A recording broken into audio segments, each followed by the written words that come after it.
Extinguishing large fires is not usually something Ursula does on a Saturday morning. Normally, she's with her family. But today, the 44-year-old is one of around 60 people taking part in a civilian military training course. It is part of Poland's push to prepare ordinary people for war. I'm here because I want to feel safer given the current situation in Europe and the world. I want to know how to protect my family if anything bad happens. The training happens in the city of Warsaw, just outside of Warsaw. The goal is to train some 400,000 people all over Poland by 2027. The courses focus on practical skills, putting on a gas mask, navigating rough terrain, or starting a fire without a lighter. They're free and offered across the country, and on this Saturday alone, officials say they are training around 11,000 people all over Poland.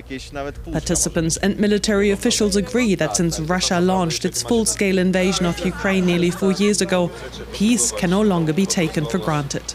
But could these one-day training sessions really make a difference in the case of war? It's definitely a game changer, because so far majority of these people they've never been exposed to that kind of knowledge. So definitely yes, but this will build also culture and mentality of being prepared. Poland has been at the center of several security incidents in recent months.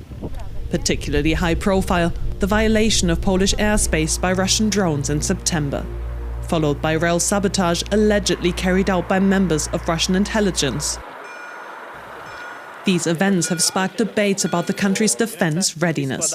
The voluntary military training, including first aid and survival exercises, is one response. And while Poles are split on many subjects, civilian preparedness does not seem to be one of them, neither at the training camp nor in the city centre of Warsaw. The military training is quite necessary given the geopolitical situation, the security situation in Poland and in Europe in general. It's a good opportunity first, but also it's kind of scary because it's showing in what times we're living. If they will be conducted properly, they would be quite useful. For example, people could know how to get to the proper shelter. Together with other participants, Ursula learns what to do inside a bunker and what essentials to pack if an emergency strikes.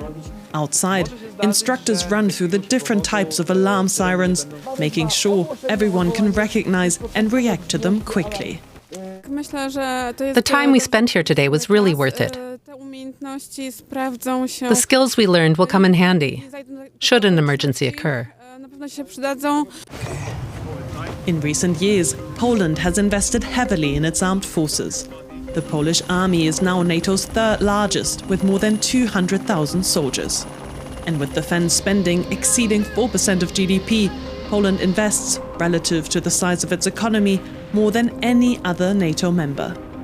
Experts say that the new military training program could take Poland's ambitions a step further. These trainings are useful to prepare a larger part of population to react to imminent threats at the very beginning, and from a second hand to actually scale up the number of reservists that can be called up in case of war.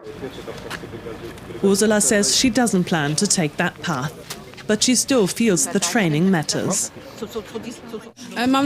I hope I'll never have to use anything I learned here today, but it's better to know them in case something happens here in Poland or anywhere else in Europe. More sessions are planned in the coming months.